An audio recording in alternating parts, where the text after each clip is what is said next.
Ngaku saling dukung sebagai sahabat, panggilan Teuku Ryan untuk Olla Ramlan terekam kamera. Sempat diisukan punya kedekatan, presenter Olla Ramlan dan aktor Teuku Ryan kembali tampil bersama.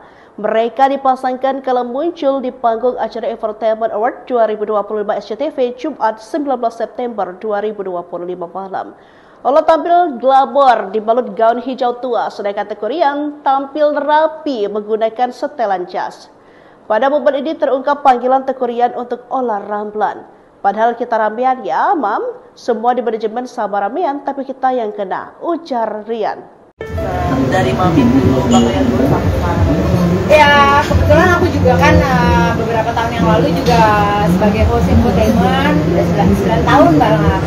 Jadi Infotainment Awards itu ya alhamdulillah semakin berkembang, dan di sini kan di SCTV juga bikin. Jadi aku ngeliat sih ya as long as beritanya memang benar gitu ya, ya bagus lah, nggak apa-apa gitu. Jangan, maksudnya kalau misalnya membawakan berita tuh jangan tiba-tiba ada berita muncul, dia harus konfirmasi dulu sama orangnya. Sama seperti yang di luaran sana kan bilangnya aku DJ, which aku bukan gitu kan. Di situ adalah aku kolaborasi dengan seorang DJ.